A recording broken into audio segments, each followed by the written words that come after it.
Varicose veins కి సరైన చికిత్స కోసం సంప్రదించండి ఎవిస్ హాస్పిటల్.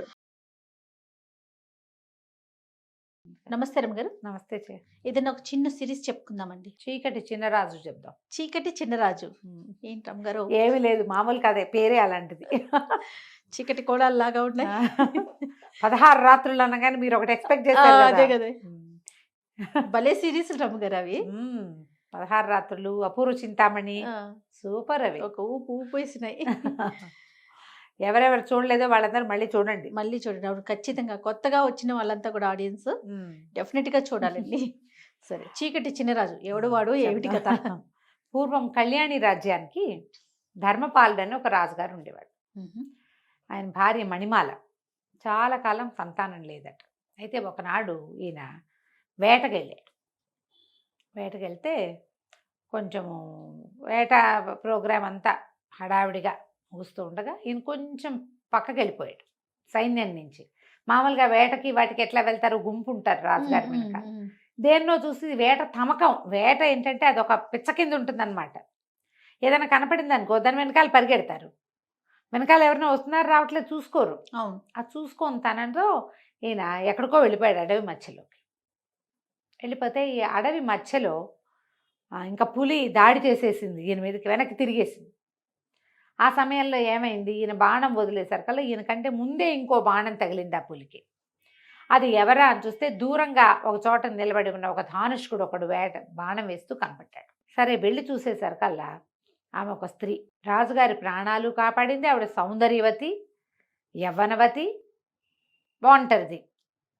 రాజుగారు ఎవరు ఏమిటి అని కనుక్కుంటే అక్కడున్న శంబర రాజ్యానికి రాకుమార్తెని, మా అన్నయ్య మేము వేటకొచ్చాం, నేను కొంచెం యువతలకు వచ్చాను, మా వాళ్ళు వెనకాల ఉన్నారు, మీ ఇది కనపడింది, మీరు పులిని తరుముకుంటూ వచ్చారు, పులి మీ మీదకి దూకపోతుందని బాణం వేశాను అని చెప్పింది. ఆ అమ్మాయి పేరు సుమరేఖ. ఆవిడ అన్నయ్య రాజవర్మ. ఈయన ఆవిడ సౌందర్యానికి పడిపోయాడు. ఓకే.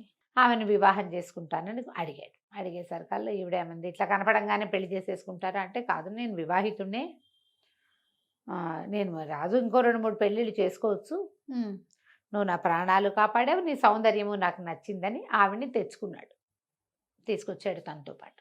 తీసుకొచ్చి పెళ్లి చేసుకున్నాడు. ఆ కాలంలో ఇది మామూలే కాబట్టి రాణిగారు ఏమనలా. ఓకే.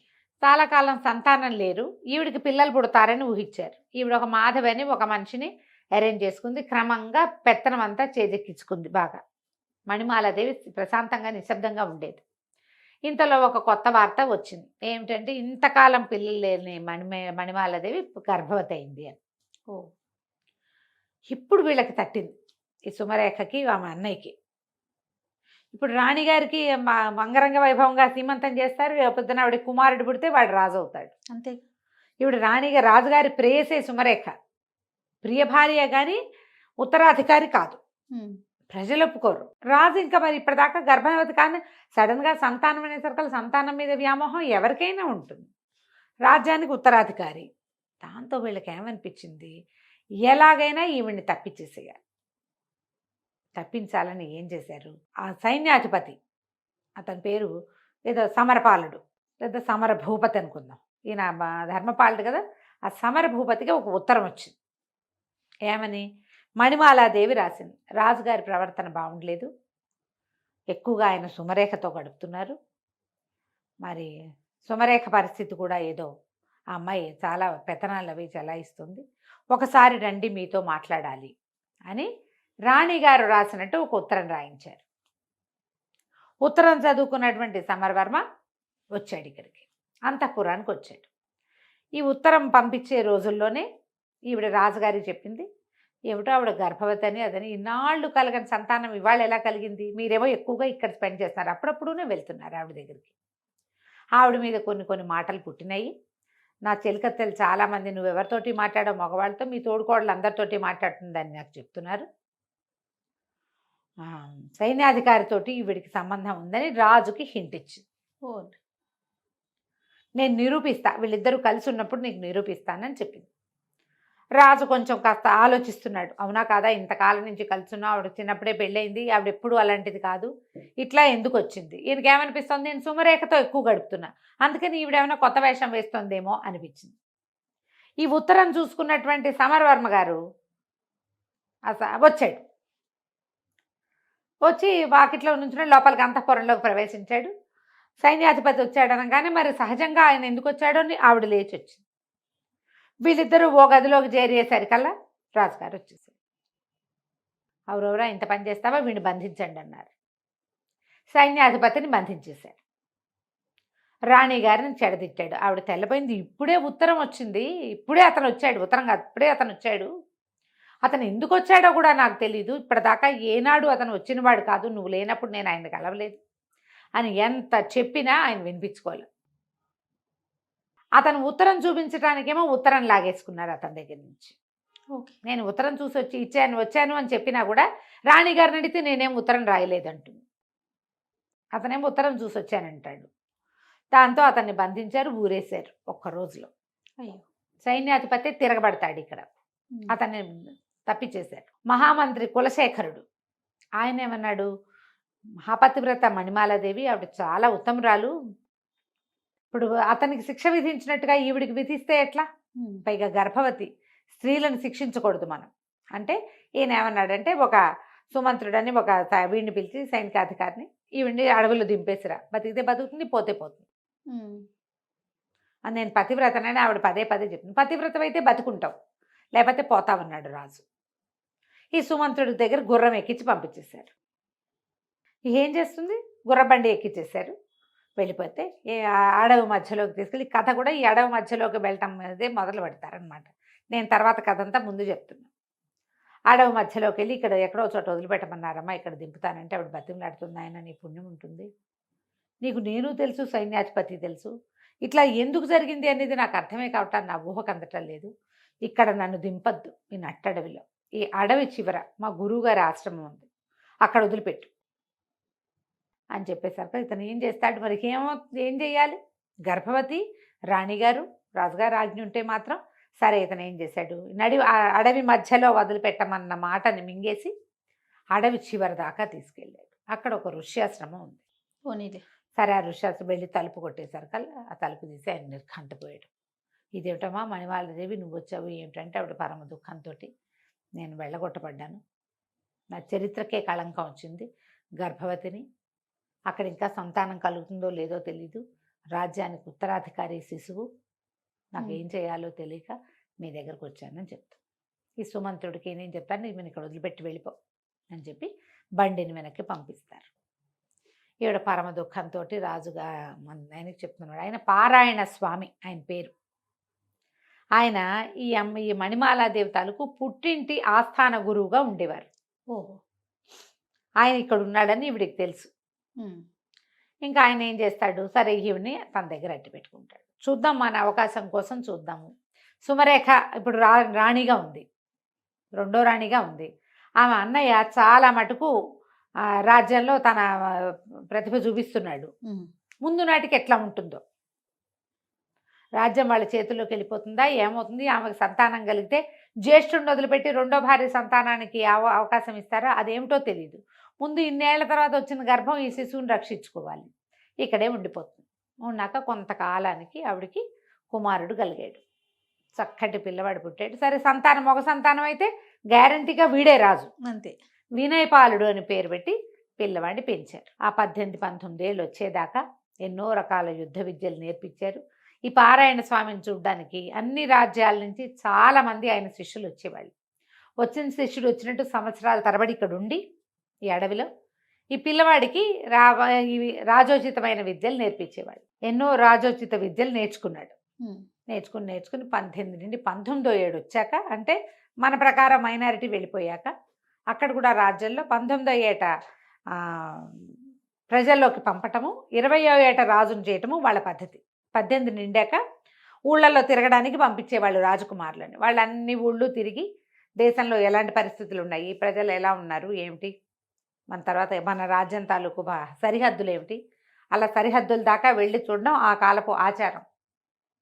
ఆచారం ప్రకారం ఈ కుర్రవాడికి విషయం అంతా చెప్పారు, ఇది మన పరిస్థితి అని చెప్పి, నువ్వు వెళ్ళి నీ రాజ్యాన్ని వశం చేసుకునే పూచి నీది, ఏం చేయాలి ఎలా చేయాలో మేము చెప్తాం, అడవి చివరి నుంచి అడవి మొదట్లోకి మేము షిఫ్ట్ అయిపోతాం. నీకు అవసరమైతే ఏదైనా సహాయాన్ని మా సలహాన్ని నేను అందిస్తానని చెప్పి చెప్పాడు పారాయణ స్వామి. చెప్పాక కుర్రవాడు మన వినయ్ పాలుడు ఏం చేశాడు, కొంత ధనాన్ని మూటగట్టుకుని ఈవిడ వచ్చేటప్పుడు కొంత బంగారం తెచ్చుకుంది, ధనం తెచ్చుకుంది. తర్వాత అక్కడి నుంచి ఇక్కడి నుంచి వచ్చేటువంటి శిష్యులు కొంత డబ్బు చేర్చారు ఇక్కడికి. ఆ డబ్బు మూటగట్టి ఆ అబ్బాయికి ఇచ్చి పంపించారు. అతనికి ఒక గుర్రాన్ని అరేంజ్ చేశారు. గుర్రం వేసుకుని ఈ అడవంతా దాటి తర్వాత కాలంలో అమ్మ తండ్రి తల్లి పారాయణ స్వామి కూడా అడవి దాటి ఇటు చివరకు వస్తారు ఊరు వైపుకి. కానీ ప్రస్తుతం ఇతను వెళ్ళాడనమాట. వెళ్ళి కళ్యాణి రాజ్యంలోకి ప్రవేశించాడు. ఈ కళ్యాణి రాజ్యంలో ఎలాంటి పరిస్థితులు ఉన్నాయంటే రాజుగారిని చంపేశారేమోనన్న అనుమానం ఉంది. ప్రస్తుతం రాజుగారు రాజవరమే ఉన్నాడు. సుమరేఖకి సంతానం కలగల. ఈ 18 ఏళ్లలో సంతానం కలగలేదు. రాజ్యం ఆవిడది. రాజుగారు తమ మాట వింటలేదని ఆయన్ని ఖైదు చేసి హౌస్ అరెస్ట్ చేశారని, అంతఃపురం లోపల భాగాల్లో ఎక్కడో ఆయన్ని బంధించారని చెప్తారు. కానీ ఆయన అయితే ఎవరికీ కనపట్టలే. చంపేశారన్న మాట కూడా ఉంది. ఓకే, చంపేశారో బతికుంచి ఉంచారో అది ఇంకా తెలియదు. అది కూడా ఈ అబ్బాయి కనుక్కోవాలి. సరే ఇతను ఏం చేశాడు, వెళ్ళి ఒక పేదరాశి పెద్దమ్మ ఇంట్లో చేరాడు. ఆవిడకి ఏం చెప్పాడంటే, ఆవిడ బాగా పాత రోజుల్లో బాగానే ఉండేది. ఇప్పుడు ఆవిడ దగ్గర ఏం లేదు, బయట నుంచి వచ్చే జనాలు కూడా ఎవరు లేరు. పెద్దమ్మ సరుకులన్నీ తెచ్చి పడేస్తా, నాకు వండి పెట్టు, నువ్వు కూడా హాయిగా తిను, నేను ఎందుకు వచ్చాను ఏం చేస్తాను లాంటి పడక్కు, నీకు తిండి కావాలి అది నేను పెడతా అని చెప్పి సరేనని ఒప్పుకుంటూ వీడు ఏం చేశాడని సరుకులు తీసుకొచ్చి పడేశాడు. చక్కగా కమ్మగా వండి పెట్టేది, హాయిగా తినేవాడు. రాత్రిపూట పెద్దమ్మ కూడా చాపేసుకుని వీడు పక్కనే పడుకునేది, కానీ వీడు మంచం మీద పడుకునేవాడు. చల్లగా అర్ధరాత్రి అయ్యేసరికి ఊళ్ళోకి వెళ్ళేవాడు. ఊళ్ళో తిరుగుతూ ఉండేవాళ్ళు. అయితే ఇక్కడ రకరకాల పరిస్థితులు నడుస్తున్నాయి ఊళ్ళో. ఎప్పుడైతే రాజుగారు లేకుండా రాజుగారి బావమరిది రాజు అవుతాడో ప్రజలకు ఒక అసంతృప్తి ఉంటుంది. మధ్య మధ్యలో చిన్న చిన్న దొంగతనాలు, దారి దోపిళ్ళు అవి జరుగుతూ ఉండేవి. ఈ దోపిళ్ళని వాటిని అరికట్టడం కోసం కొంతమంది పూర్తి పాత రాజుగారి సేవకులు ఉంటారు, ఏమంటారు, నమ్మిన బంట్లు, వాళ్ళు తిరగబడతారు ఎక్కడో చోట. వీడు రాజు ఏంటి, వీడు అసలు మన రాజ్యం కాదు, వీడిదేమో అదేదో పల్లెటూరు వాడు, అంటే వీళ్ళు ఏమనాలి ట్రైబ్స్ వాళ్ళు, వాడొచ్చి మన మీద రాజ్యం చేయటువంటి, మనకొక రాజ్యం, మన రాజ్యానికి ఒక పద్ధతి ఉందని ఇట్లా మధ్యలో నగరి జనాలు మాట్లాడుకుని తిరగబడేవాళ్ళు. దాన్ని అణచడానికి రాజవర్మ చాలా ట్రై చేసేవాడు. ఒక పెద్ద గుంపుల్ని కాపలా పెట్టేవాడు. రాత్రిపూట ఎక్కడ ఏ అల్లర్లు తలెత్తకుండా. ఈ అబ్బాయి ఏం చేసేవాడు, వినయపాలుడు ఊళ్ళో అంతా తిరిగి ఊళ్ళో పరిస్థితులు ఒకటి చూసుకుంటూ వచ్చేవాడు. చాలా కాలం అడవిలో పుట్టి పెరగటం వల్ల, అడవిలోనే పుట్టి పెరిగాడు కదా, అక్కడే ఉన్నాడు కదా, అతనికి చిన్న చిన్న 4-5 రకాల ఆకుల్ని మిక్స్ చేసి వాటిలో నుంచి విషం తయారు చేయటము, మత్తుమందు తయారు చేయటము, అలాంటివి మంచి విద్యలు పట్టుబడి ఉన్నాయి వాడికి. అడవుల్లోనే కదా ఉన్నాడు. సరే ఒకనాటి రాత్రి ఏం చేశాడంటే, ఒక పల్లెటూరు వేషం వేసుకుని ఒక కుండతోటి చెరుకు రసం కుండ నిండా నింపుకొని తీసుకెళ్తున్నాడు. తీసుకెళ్తుంటే ఇది ఎక్కడుంది వెళ్ళాడు వీడు, ఒక సైనిక శిబిరం ఉంది. ఒక సైనికాధికారి, ఒక 15 మంది సైనికులు ఉన్నారు. వాళ్ళందరూ చూస్తుండగా వాడు పక్క నుంచి వెళ్తుండేసరికల్లా సైనికాధికారి కొంచెం కొద్దిగా ఆన్లో ఉన్నాడు అనమాట. కాస్త మధ్య మత్తులుండి, ఎవడరా వాడెవడో దొర్లుకుంటూ పోతున్నాడు, ఏదో మోసుకెళ్తున్నాడు, వాడిని పట్టుకోండి అంటే వాడిని పట్టుకొచ్చేసాడు. ఎవరు నువ్వు, ఎక్కడికి వెళ్తున్నావు ఏంటంటే, అయ్యా నా పేరు చీకటి చినరాజు అండి, మరి మన పక్క సందులో శెట్టిగారు అమ్మాయి పెళ్ళయింది కదా, వాళ్ళ పెళ్లి వాళ్ళు పై సందులో పెట్టి ఉన్నారండి, మరి అల్లుడు గారి స్నేహితులందరికీ చెరుకు రసం కావాలని అడిగారు, ఇప్పుడే చెరుకు రసం వచ్చిందండి, సాయంకాలం నుంచి అడుగుతుంటే మాకు దొరకలేదు, ఇప్పుడే దొరికింది, ఇచ్చిరమ్మన్నారండి, అది పుచ్చుకుని వెళ్తున్నాను అన్నాడు. అనేసరికి చెరుకు రసం అనగానే ప్రతి వాళ్ళకి ఏది చూపించు అని తీశారు. బాబోయ్ నా రసం నా కుండ లాగేసుకుంటే ఎలాగండి, వాళ్ళు ఒప్పుకోరండి అంటే, కుండ నిండా వేరేది పోసిస్తాం మేము అన్నారు. అంటే కాదండి సెట్ గారు ఒప్పుకోరండి, నేను వదలనండి కుండ అన్నాడు. ఈయన ఒక నెత్తి మీద ముట్టికే పెట్టి కుండ లాక్కున్నారు. లాక్కుని, వెధవా నువ్వు దుర్మార్గుడివి, కంపు సారా ఏదో మోసుకెళ్తున్నావు, నువ్వు సారా ఇక్కడి నుంచి అక్కడికి ఇల్లు మారుస్తున్నావు, నువ్వేమంటారు దాన్ని స్మగ్లింగ్ చేస్తున్నావు అని చెప్పి ఆ నేరం మీద నేను అరెస్ట్ చేస్తామని బెదిరించి అందరూ తలా ఒక గ్లాసు పుచ్చుకున్నారు. చెరుకు రసం రుచిగా ఉండి పెద్ద అధికారి 2 గ్లాసులు పుచ్చుకున్నాడు. కుండ ఖాళీ అయిపోయింది, అంత బాగా అది ఖాళీ అయిపోయింది. ఖాళీ అయిపోతే దాని నిండా కంపు సారా పోసి పెట్టండి, వీడు అది పట్టుకెళ్తున్నాడు రాసేద్దాం, వీడు తెచ్చిన జ్యూస్ అంతా తాగేశారు, కంపు సారా పోయమన్నారు. అందులో కంపు కొడుతున్న ఒక పాతకాలపు పులిసిపోయిన సారా పోసేయమన్నారు. ఆ సారా తెచ్చి పోసే లోపలే తెచ్చేవాడు పడిపోయాడు. మొదట టకా టకా టకా చాప చుట్టల్లాగా 15 మంది సైనికులు బిళ్ళబీటుగా పడిపోయారు. అందరికంటే అధికంగా సేవించిన అధికారి గారు కుర్చీలో కూర్చోవాడు అదే పాళంగా పడ్డాడు. కుర్రాడు ఏం చేశాడు, మొత్తం అందరికీ టకా బట్టలు ఉడదేశాడు, బట్టలన్నీ మూటకట్టేశాడు. అక్కడి నుంచి పడితే వచ్చేటప్పుడు ఇది పెద్ద బానక అక్కడ ఒక చిన్న బాక్స్ లాంటిది భుజా చేతుకున్న సంచిలో తెచ్చాడు. అందులో ఏంది కాటిక మసి వీళ్ళందరి మొహాలకి పులిమేశాడు. అందరూ లాగులతోటే ఉన్నారు, ఏం లేవు, బట్టలకి అక్కడే ఉండి వేసుకుంటారు. బట్టలన్నీ మూట కట్టేసి అందరికీ చేతులు వెనక్కి పెట్టి కట్టేశాడు.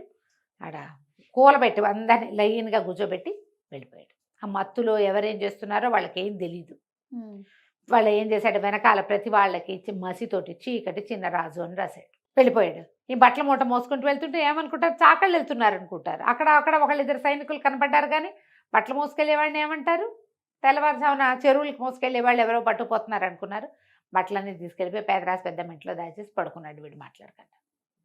ఓ 3-4 గంటలు నిద్రపోయి తెల్లారాక వచ్చేసాడు ఇక్కడికి మామూలు బట్టల్లో. ఇక అక్కడ ఏం జరిగిందో మనం వచ్చే భాగంలో విందాం.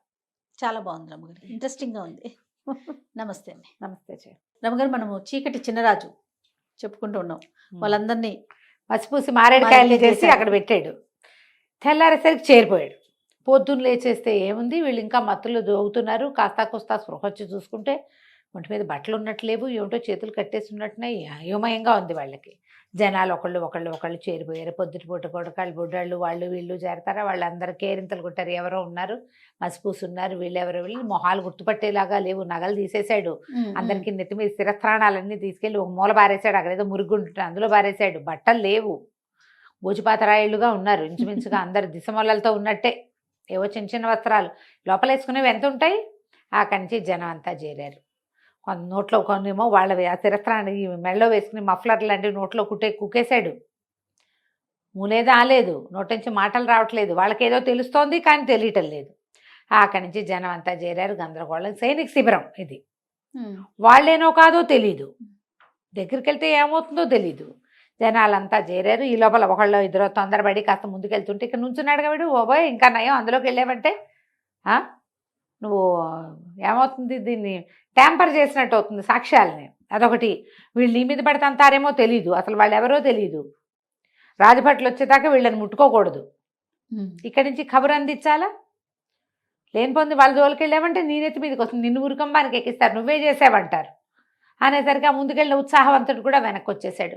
జనం అంతా చేరిపోయారు. ఈ లోపల రాజస్థానానికి కబురు వెళ్ళింది. ఇక్కడ సైనిక శిబిరంలో కొంతమంది కట్టేసి ఉన్నారని, వాళ్ళ మొహాలు నిండా మసిందని, ఒంటి మీద గుడ్డలు లేవని, సైనికులు లేరని, వీళ్ళే సైనికులేమోనని అనుమానంగా ఉందని. ఈ మొత్తం మీద ఏం చేశారు, సరే ఇంకొంతమంది వచ్చి ఆ నోట్లోంచి గుడ్డలు లాగితే వీళ్ళే బేరమన్నారు. వీళ్ళని ఎట్లా తీసుకెళ్లాలో తెలియలే. సరే ఆయన అన్నాడు, ఎలా ఉన్న వాళ్ళని అలా తీసుకొచ్చేసేయండి అన్నాడు. ఇక చేతులు కాళ్ళు కట్టేస్తున్న జనం అందరినీ సభలోకి ప్రవేశపెట్టారు. పెడితే ఏముంది, గోచిపాతరాయిళ్ళు, మొహాల నిండా ఒంటి నిండా మసి, వీపుల మీదేమో చీకటి చిన్నరాజు రాస్తుంది అని రాసేసి ఉంది. ఇక దాంతో నేను అన్నాడు, ఎవరో చేశారు ఇది కావాలని. ఏం తాగారు అనేది వీళ్ళు చెప్పలేకపోయారు. వీళ్ళు ఏం చేశారు, ఎవడో ఒకడు ఏదో తెచ్చాడు, అవి తాగామని చెప్పల. వాడెవడో ఒక పల్లెటూరు వాడు వచ్చాడని, తమ మొహాల మీద ఏదో విసిరాడని, దానివల్ల తమ స్పృహ తప్పి పడిపోయామని వాడిది చేశాడని చెప్పారు. వాడు చెరుకు రసం తెచ్చాడు, మేము తాగాము, వాడిని మ్యాన్పులేట్ చేద్దాం అనుకున్నాం, వాడు మమ్మల్ని మ్యాన్పులేట్ చేశాడు. అలా నిజాలు ఎవరు చెప్తారు? అదే కదా, ఎవడో ఒక పల్లెటూరి వాడు అన్నది మాత్రం జనంలోకి వెళ్ళింది. పల్లెటూరు వేషంలో ఉన్నాడు వాడు. అక్కడి నుంచి ఈయన అన్నాడు, సరే కాపలా పెంచండి, పల్లెటూరు వేషాల్లో పై ఊళ్ళ నుంచి వచ్చిన వాడు ఎవరైనా ఉన్నారేమో కనుక్కోండి, ఏ సత్రాల్లో మనుషులు ఎవరు దిగారో చూడండి అన్నారు. ఆ ఆజ్ఞలు వెళ్ళిపోయినాయి బయటికి. వీళ్ళనేమో నిలబెట్టారు. ఆ కాళ్ళు చేతులన్నీ కట్లన్నీ ఊడదీసేసరికి వీళ్ళని ఏం చేద్దామండి అంటే, వీళ్ళెందుకు వెతవలు, వాడెవడికో దొరికిపోయారు, చంపేయండి వీళ్ళని అన్నాడు. అనేసరికి ఆశ్చర్యపోయారు అధికారులంతా. ఏమిటి, ఒక 15 మంది మత్తుకి లొంగి దొరికిపోతే వాళ్ళని చంపేస్తారా? మహా అయితే సస్పెండ్ చేస్తారు, అంతేనా? అసలు జరిగింది ఏమిటి అనేది చెప్పవలసింది వాళ్ళు చెప్పింది నువ్వు నమ్మేవో నమ్మలేదో. వాళ్ళు ఉంటే వాడిని ఎవరినో గుర్తుపడతారు కనీసం. అది కూడా చేయకుండా ఇంతమందిని, ఒక అధికారిని 15 మంది భటుల్ని చంపేయటం అంటే ఉరిదీసేయండి అందరినీ అన్నాడు. మొత్తం రాజస్థాన్లో ఉన్న వాళ్ళందరికీ కష్టం వచ్చింది. ఒట్టి పుణ్యానికి వాడేం చేయలా, వాడెవడో చేసేది ఒట్టిగా కట్టేసి వెళ్ళాడు. వీడికి రాజరికం తెలుసా? వీడికి రాజులు ఇట్లాంటి శిక్షలా వేస్తారు? ఈ 15 మందికి ఒక్కొక్కడికి ఒక్కో పటాలాన్ని ఇచ్చి ఊరంతా వెతకండి మీరు గుర్తుపడతారు కదా అనాలి. అది కూడా అంటల్లవాడు. మా పరువు తీశారు కాబట్టి వీళ్ళని చంపేయాలంటాడు. పరువు తీసి వాడెవడికో దొరికారు. మొత్తం ఆస్థానం అంతా ఎదురు తిరిగిపోయింది రాజవర్మకి. అందరికీ మంట వచ్చింది. కానీ ఏమంటే వీడు ఏం చేస్తాడు? అవును. అక్కడి నుంచి రాజ అంతఃపురానికి వెళ్ళాడు. వెళ్ళేసరికల్లా చెల్లెలకి చెప్పాడు, ఎవడో చీకటి చిన్నరాజు అని ఒకడు తయారయ్యాడు కొత్తగా, విప్లవకారుడు, సైనికులందరికీ మసిపూసి చేశాడంటే ఈవిడేమంది, నువ్వేమిటి ఊళ్ళో తిరుగుతావు, నువ్వు రాజుగారికి ఎవరు ఫర్గా ఉన్నారు, నీకెవరు ఫర్ అవుతున్నారో చూసుకోవా, నేను అంతఃపురంలో ఉండేదాన్ని, ఇంకా బాగా చూసుకోవాలి. వీరవర్మ అని ఒకడు ఉండేవాడు, రాజుకి కుడిభుజంగా ఉండేవాడు, మన మహారాణిని వెడలంపేశాక కూడా రాజుగారి చుట్టూ తిరిగేవాడు. అతనికి మనం ఈయన్ని అంతఃపురంలో బంధించేసామని చాలా మంటగా ఉంది. వాడెవరినైనా చేశాడేమో, ఇట్లా ఏర్పాటు చేశాడేమో, ఎవరైనా అతనే చేశాడేమో ఈ పని, ముందు అతన్ని బంధించు, అతన్ని చెరసాల్లో వేయి. భయపడతారు జనం. ఇప్పుడు అతని దీంట్లో అంటే అతను తర్ఫీదు చేసి ఎవరినైనా ఈ పని చేయిస్తుంటే పెద్దవాడిని బంధించామనుకో, చిన్నవాళ్ళు ఏం చేస్తారు, సైలెంట్గా ఉండిపోతారు. అవును. అనేసరికల్లా వీరవర్మని బంధించారు. జనాలంతా ఆశ్చర్యపోయారు, ఎందుకు బంధించారు? ఈ వీరవర్మ అరెస్ట్ కూడా ఏం రహస్యంగా జరగల, ఓకే, ఓపెన్గానే జరిగింది. ఊళ్ళో తిరుగుతున్న వినయపాలుడికి వీరవర్మని బంధించారని తెలిసిపోయింది. తెలియంగానే ఇతను ఏం చేశాడు, అక్కడికి ఒక పావురాయి టపా మీద పారాయణ స్వామివారికి కబురు పంపించాడు, వీరవర్మని బంధించారు, ఏం చేయను అని. చెరసాల్లోకి రెండో పక్క నుంచి ప్రవేశించచ్చు, వీరవర్మని విడిపించు, వీరవర్మ మనవాడు అని కాగితం వచ్చింది. ఇతను ఏం చేశాడు, చెరసాల బయట నుంచి చూడడానికి అది చాలా పెద్దది, దానికి వెనకాల భాగంలో ఒక నది ఉంది. ఆ నది నిండా మొసళ్ళు ఉన్నాయి. ఆ మొసళ్ళు ఏంటంటే కొంత సమయం ఇట్లా పైకి వచ్చి విశ్రాంతి తీసుకుంటాయి. ఆ విశ్రాంతి తీసుకునే సమయంలో వెళ్ళగలిగితే ఒక రకం, ఎట్లా వెళ్ళాలి, ఏం చేశాడు, మాంసం కొనుక్కున్నాడు. బోల్డనే మాంసం ముద్దలు ఒక సంచిలో వేసుకుని సాయంకాలం దాకా ఆగి చీకటి పడేదాకా రాత్రి వేళ ఇక నది దాటడానికి ప్రయత్నం మొదలుపెట్టాడు. మాంసం ఉంది, ఒకవేళ మొసళ్ళు వస్తే ఒక మాంసం ముక్కేసి తప్పించుకోవచ్చు. అడి తిరిగి మొత్తానికి చెరసాల వెనక భాగంలో చేరాడు. వెనక భాగంలో చేరితే అక్కడ ఏం చేశాడు, తన దగ్గర ఒక చిన్న సాధనం ఉంది. రాత్రి ఇదంతా ఈదుకుంటూ వెళ్ళేసరికి అలసిపోయాడు. బాగా రాత్రి అయ్యేసరికి పడుకుని నిద్రపోయాడు. అక్కడి నుంచి ఏం చేశాడు, అర్ధరాత్రికి 1 గంట 2 గంటలకు మెలకు వచ్చాక చిన్న ఇనప సాధనం తెచ్చాడు. ఈ నది నీటికి వెనకాల భాగాలు నానిపోయి ఉంటాయి, కదలకపోతే ఏమీ కదలవు, కానీ దెబ్బ కొడితే కదులుతాయి. ఓకే. ఏం చేశాడు, అంత కొట్టి పెద్దదే దాంట్లోకి ప్రవేశించాడు. ఇతను ఎక్కడున్నాడో తెలియదు. వెళ్ళి చూస్తే ఎవరి దారిని వాళ్ళు నిద్రపోతున్నారు. దానికి చెరసాల మీద అతను కనుక్కున్నది ఏంటంటే, లోపల నుంచి బయటకు వచ్చే మార్గాలు లేవు కాబట్టి లోపల పెద్ద కాపలా ఉండదు, అక్కడోడు ఉంటారు. లోపల నుంచి బయటికి రావడానికి ఒకే ఒక పెద్ద దారి ఉంది, పెద్ద దారిలో 100 మంది ఉంటారు. రెండో దారి ఈ నది. నదిలోకి ఎవడెళ్తాడు, చాలా ఎత్తు, దాని నిండా నీళ్లు, దాని నిండా మొసళ్ళు, కాబట్టి ఎవడు ఆ వైపు ప్రయత్నం చేయడు. ఎట్లా తప్పించుకోవాలి అనేదంతా చూసి ఏం చేస్తాడు, లోపలికి వెళ్ళిన తర్వాత ఒక ఖైదీ ఎవరో ఒక అతను ఇట్లా బయట చట్టాలాగా ఉంటే అక్కడ పడుకుని ఉంటాడు. ఆ పక్కన చేరాడు. అన్న వీరవర్మని బంధించారంటగా, ఏం చేస్తారంటే, ఏముంది చేస్తారా, పట్టుతాడేసి ఊరేస్తారు రేపొద్దున అంతే. మరి ఊరేస్తే ఎటానా, మరి ఒకళ్ళని ఊరేసుకుంటూ అంతేరా, అయితే పారిపోవడానికి దారి ఉందా అన్న అంటాడు. ఎందుకు లేదురా దారి, బ్రహ్మాండంగా ఉంది, బయటకు వెళ్తే చంపేస్తారు, దాని మీద లోపల చచ్చిపోవడం బెటరు అనేసరికల్లా, కాదన్నా పొద్దున్న రాళ్ళు కొడుతుంటే ఒకటి చెప్పాడు నాకు, నది వైపు నుంచి పారిపోవచ్చంటన్నా, దానికి ఒక దారి ఉందంట అన్నాడు. అనగానే వాడు అన్నాడు, ఆ రెండో ఖైదీ, ఒరే పారిపోయే వీలుంటే మనం పోదాం రా, వీరవర్మ ఎందుకురా మనకు అన్నాడు. అటగాదు, వీరవర్మని తీసుకెళ్తే వీరవర్మ కోసం వెతుకుంటారు, వీరవర్మ పెద్దవాడు, మనం చిన్నవాళ్ళం కదా, ఎవరు పట్టుకుంటారు, ముందు వీరవర్మ ఎక్కడున్నాడో చెప్పు అని అడిగాడు. ఎందుకు చెప్పను, నాకు తెలుసు, నేను పొద్దునే చూసా, పద వెళ్దామని ఆ వీరవర్మ దగ్గరికి తీసుకుపోయాడు. ఆ లోపల ఉన్న ఎవరు 2 సెంట్రీలు ఉన్నారు అంతే. వాళ్ళని చూసి ఓ పక్క నుంచి చెరుకో దెబ్బ కొట్టి వాళ్ళని లాగేశాడు. ఆ వీరవర్మ ఉన్న దాని దగ్గరికి వెళ్ళారు. దానికి ఏం పెద్ద తాళం లేదు, పాడు లేదు, ఇట్లా తోసి పెట్టారు. అతను ఒక 50 ఏళ్ళవాడు. అక్కడికి వెళ్ళి నేను తప్పించడానికి వచ్చాము అనేసరికల్లా మీరెవరు, ఎందుకు బయటకు తీసుకెళ్ళి నన్ను చంపేస్తారన్నాడు. చంపేమో మేము పారిపోవటానికే వచ్చామని చెప్పి తీసుకొస్తారు బయటికి. తీసుకొచ్చి ముగ్గురు కలిసి ఆ దారి గుండా వెళ్ళిపోతారు బయటికి. అప్పుడు వీరవర్మని అడుగుతాడు, నదిలో మొసళ్ళు ఉన్నాయన్నారు, నాకు ఒక్క మొసలు కూడా కనపడలేదు, వీటికి ఈ నదికి ఇంకో దారి ఉందా? ఆయన పక్కపక్క నవే, లేదు నదిలో అసలు ఒక్క మొసలు కూడా లేదు, సైనికులే ఒకళ్ళిద్దరిని చంపేసి మొసళ్ళు లాక్కుపోయినాయని ఊర్లో ప్రథ పుట్టించారు. మొసళ్ళు లేవని తెలిస్తే ఎవడో ఒకడు ప్రాణాలకు తెగించి వచ్చేస్తాడు, మొసళ్ళు ఉన్నాయంటే రారు కదా, అందుకని భయపడతారుగా. అందుకని మేమేరు చేసిన ఏర్పాటే, రాజుగారు చేసిన ఏర్పాటే ఇది, మొసళ్ళు ఏమీ లేవంటే ఈదుకుంటూ ముగ్గురు బయటికి వెళ్ళిపోయారు. తెల్లవారుజాముకి వీళ్ళు దాటేటప్పుడు, కంతలోంచి దాటేటప్పుడు ఏం చేశారు, వాళ్ళు మొదట పెట్టిన కంత ఎంత, మన చీకటి చిన్నరాజు రావడానికి వినయపాలుడు వచ్చే కంత, ముగ్గురు వెళ్ళటం కోసం చుట్టూతా అంచులన్నీ పగలగొట్టారు. తెల్లవారుజామునే ఒకడెవడో బాత్రూమ్కి వెళ్ళటం కోసం లేచి, అప్పుడు కొంచెం వెన్నెల బాగా ఉంది, వెలుగు ఎండాకాలపు దగ్గర రోజులు, తొందరగా వెలుతురు వచ్చేసి ఆ కంత కనపడింది వాడికి. కనపడ్డం ఏమిటి, సెంట్రీల కోసం చూస్తే లోపల ఉన్న సెంట్రీలు చాలా తక్కువ మంది ఉన్నారు సైనికులు. వీడు ఒకళ్ళు అందరినీ లేపొచ్చేసి, అరే ఇటు నుంచి పారిపోవచ్చురా, నదిలో పడిపోతే పోతాం, పోని మొసళ్ళు ఉన్నాయి, ఒకళ్ళనో ఇద్దరినో లాక్కుపోతాయి, మిగిలిన వాళ్ళంతా బతికేస్తాం కదా అని చెప్పేసి మొత్తం లోపల ఉన్న ఖైదీలు అందరూ బయటకు వచ్చేసారు. వీరవర్మే బయటకు వచ్చిన సంగతి తెలీదు, ఖైదీలందరూ పోయారు కదా, అంతా బయటకు వచ్చేసారు. వీళ్ళు ఇదంతా ఈదుకుంటూ అడవి దారి పట్టారు. అతనికి ఈ కుర్రాన్ని చూసినప్పటి నుంచే అనుమానంగా ఉంది, వీళ్ళు ఎక్కడో చూసినట్టుంది పిల్లాన్ని అని. అక్కడికి తీసుకెళ్ళాడు, అడవికి తీసుకెళ్తే అడవి మొదటి విభాగంలోనే పారాయణ స్వామివారు చిన్న కుటీరం నిర్మించుకుని మణిమాలాదేవితో సహా అక్కడే ఉన్నాడు. అందులోకి వెళ్ళేసరికల్లా ఆయన చూసి దండం పెట్టాడు, ఈ కుర్రాడు నన్ను రక్షించాడండి అంటే, కుర్రాడు కాదు నిన్ను రక్షించింది, నిన్ను రక్షించిన కారణం ఇంకొకటి ఉందని అమ్మాయి అని పిలవగానే ఆవిడ లోపల నుంచి వచ్చింది. ఆవిడ చూసేసరికల్లా గంటపేడు, అమ్మ బతికే ఉన్నారా తల్లి, సంతానం కలిగిందా మీకు, ఎట్లా ఉన్నారు ఇంతకాలం అని అడిగితే, నాకు కలిగిన సంతానమే నిన్ను తీసుకొచ్చిందిరా నాయన అని చెప్పి, ఇగో పిల్లవాడు ఈయనే యువరాజు అని చెప్పేసి చాలా సంతోషించాడు. రాజుని బంధించారు.